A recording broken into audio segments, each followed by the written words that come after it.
welcome back to Where's My Sports At? It's great to have you back on the podcast. And how long have we been waiting for the return of international rugby? Thank you. It's great to be back. Starting off with the first game of the weekend, there was so much riding on this game. It was Razor's first game as AB's coach, Scott Barrett's first match as the captain, and England chasing their first win in New Zealand for 21 years. So let's get into it. And Jimmy, I want to start with you. The All Blacks fans have been calling for Razor to coach the ABs for a few years now, and they finally got what they wanted.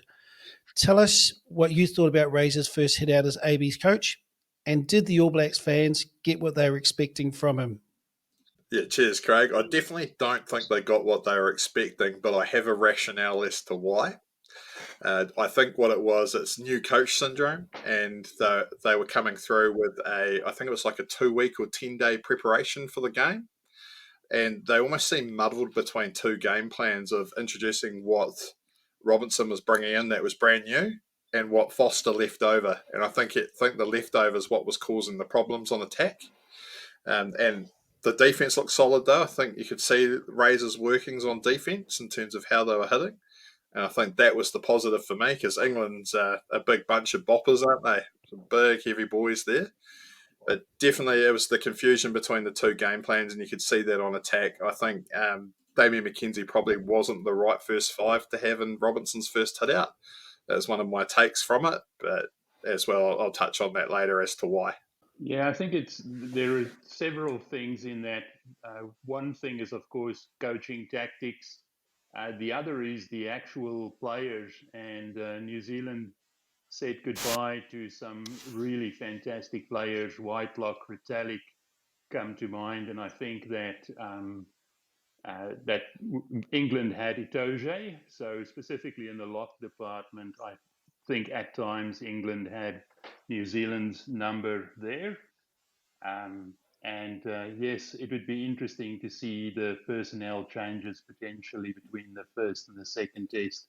One of the big worries there for me from watching them was we don't have a backup open side flanker besides Ardie. After Dalton Papali'i, Ardie Savea, there's nothing else. There's daylight. And I thought there was the English were getting through on the fringes around the sides of the rucks. So I don't know whether or not we were missing Sam Cane there, but it just seemed like they were getting through just outside the fringe. Yeah, definitely. I think it's that lack of cohesion. So it's just time not being long enough together and a lot of change. And you're right, you can't replace 150 odd test injuries. It just doesn't get filled like that. And we've had a massive problem at lock for a while with who's the next man up. Scotty Barrett, he does a great job, and I thought he did a good job as captain. But behind Scotty Barrett, there's not much else. Tupulvai came on. I think he made a difference between Tuipulotu. And I thought Tuipulotu had a bit of a quiet game by his standards, especially from Super Rugby. And Tupulvai was the little point of difference when he came on for the All Blacks. They started to gain a little bit more momentum. So I'd like to see him develop more. But I also want to say, again, it's the next man up behind that from the All Blacks.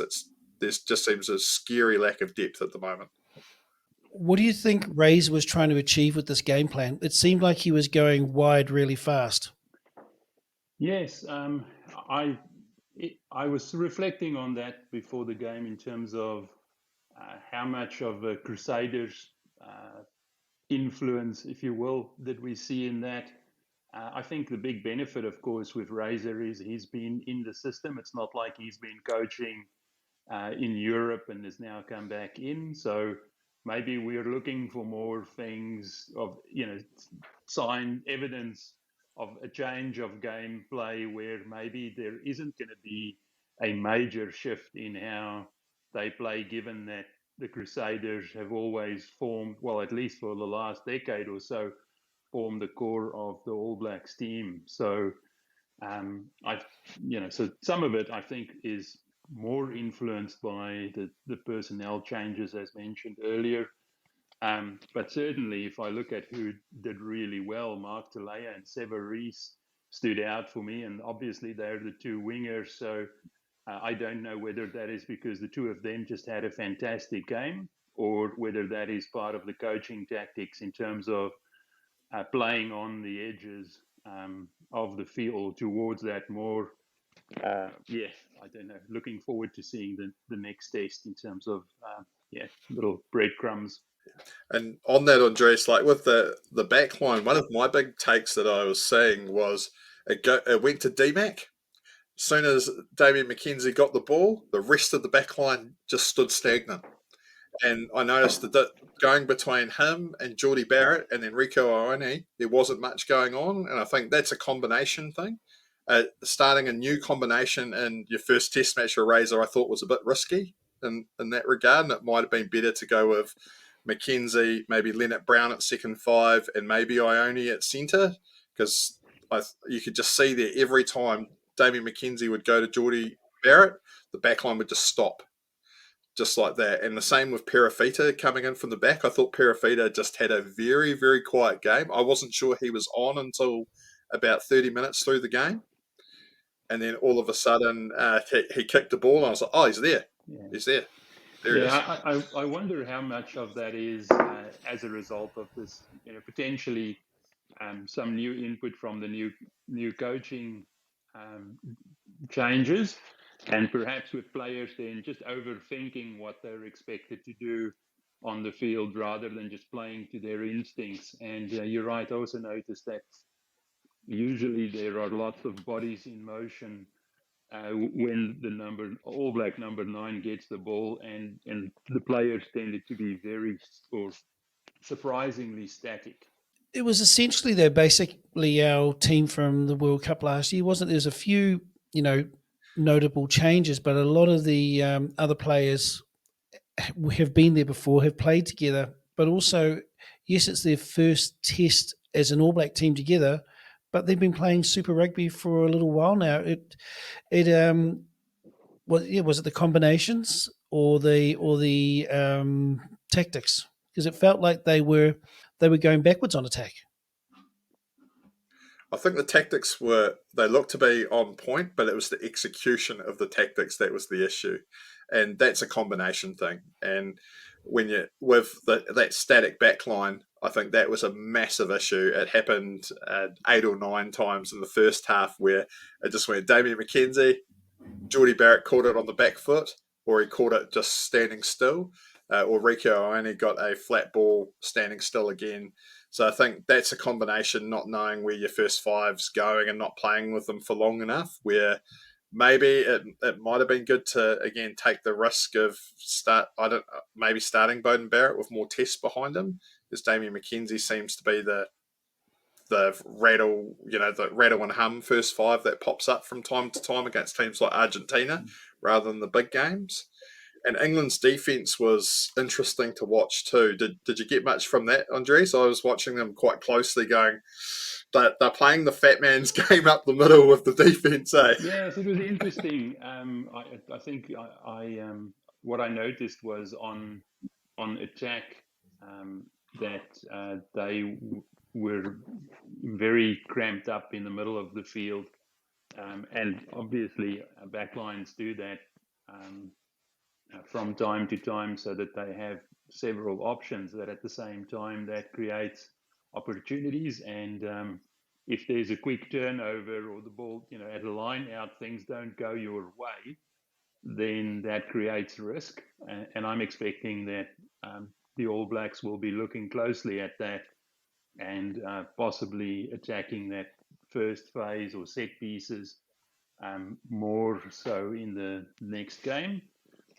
And then what was also interesting is that I noticed from the England attack is that they would attack from, let's say, the left-hand side of the field, go to the middle of the field, and then go work their way back to the left-hand side of the field, effectively working their way back into the traffic, into the defence, which was an interesting thing because that actually made New Zealand's, it made the defence a lot easier for New Zealand.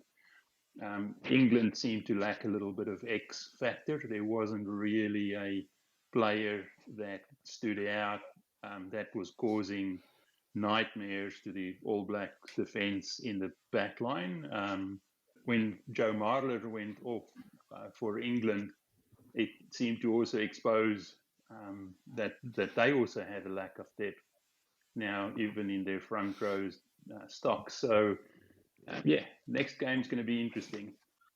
Yeah, well, positives for the All Blacks. I've put some notes here, and one of the things was about Smith at first five. A poor man's Johnny Wilkinson, a very poor man's Johnny Wilkinson. The other one there that I noticed was England's left wing was horrible. He just looked like he was in a dinner suit.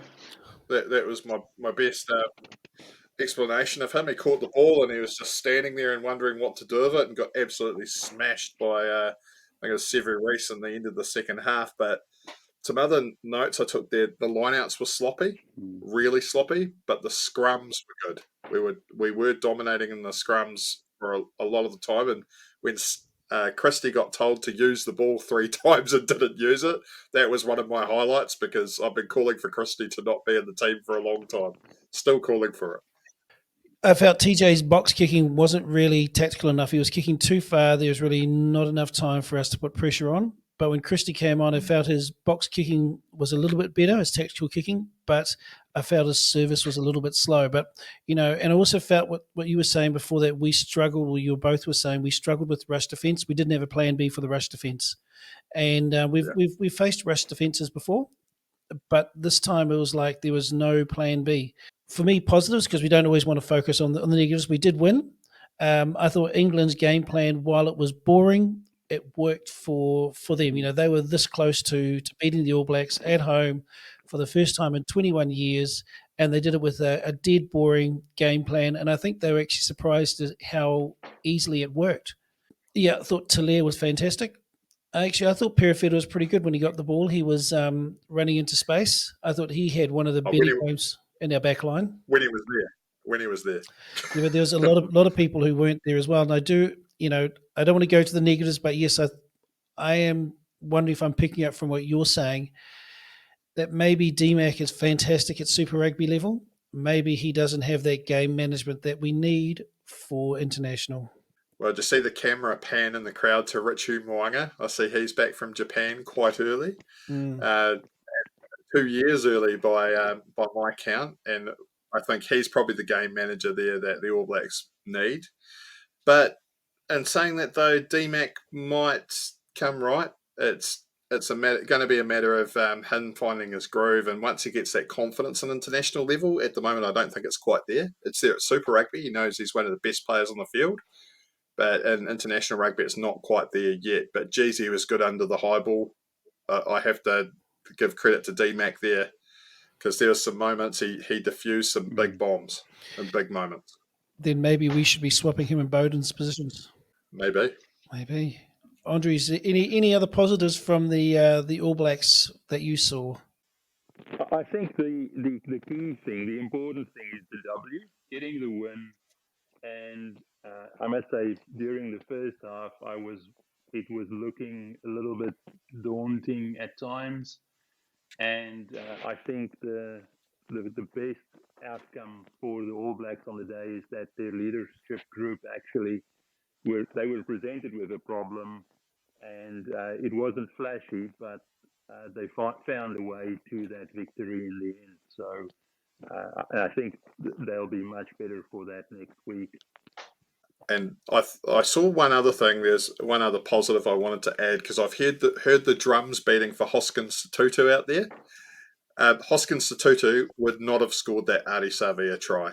And as soon as Ardie Savea scored that try, I was like, that is why Hoskins Tutu is not the All Black starting number 8. He can't do what Ardie Savea can do. There were some interesting comments about people thinking that Razor got the spelling wrong when he announced the team. I was actually hoping he would get on the field. I think he's pretty explosive, Satiti.